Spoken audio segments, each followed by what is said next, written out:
ഗുരുവായൂരിൽ CPM വിട്ട് കോൺഗ്രസിൽ ചേർന്നതിന് പിന്നാലെ ആക്രമണം. കോൺഗ്രസ് പ്രവർത്തകന്റെ കാർ തകർത്തു. പേരകം ചെമ്മണ്ണൂർ സജി ഉപയോഗിക്കുന്ന കാറിന്റെ പിൻചില്ലാണ് ഇളനീർ തോട് ഉപയോഗിച്ച് എറിഞ്ഞു തകർത്തത്. സജിയുടെ സുഹൃത്ത് നെന്മിനി മൂത്തേടത്ത് വിനീഷിന്റെ വീട്ടുമുറ്റത്ത് പാർക്ക് ചെയ്തിരുന്ന വാഹനത്തിന് നേരെയാണ് ആക്രമണമുണ്ടായത്. കഴിഞ്ഞ നഗരസഭാ തെരഞ്ഞെടുപ്പ് സമയത്താണ് സജിയും മറ്റ് നിരവധി CPM പ്രവർത്തകരും പാർട്ടി വിട്ട് കോൺഗ്രസിൽ ചേർന്നത്. ഇതിലുള്ള വൈരാഗ്യമാണ് ആക്രമണത്തിന് പിന്നിലെന്ന് സജി ആരോപിച്ചു. സജിയുടെ പിതാവിന്റെ സഹോദരപുത്രൻ റോബർട്ടിന്റെ ഉടമസ്ഥതയിലുള്ള വാഹനമാണ് തകർക്കപ്പെട്ടത്. ഇന്നലെ രാത്രി 10 മണിയോടെ വീട്ടുകാർ വലിയ ശബ്ദം കേട്ടിരുന്നുവെങ്കിലും രാവിലെയാണ് കാർ തകർന്ന വിവരം ശ്രദ്ധയിൽപ്പെട്ടത്.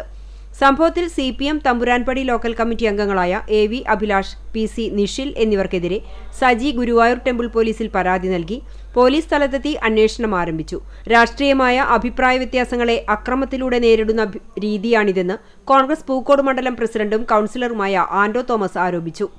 നഗരസഭാ തെരഞ്ഞെടുപ്പിന്റെ ഭാഗമായി CPMൽ നിന്ന് ഏതാനും പ്രവർത്തകർ കോൺഗ്രസുമായി സഹകരിച്ച് പ്രവർത്തിച്ചിരുന്നു. അതിന് നേതൃത്വം കൊടുക്കുന്ന സജി എന്ന വ്യക്തിയുടെ കാറാണ് ഇന്ന് അക്രമം നടത്തി ഈ തരത്തിലാക്കിയിട്ടുള്ളത്.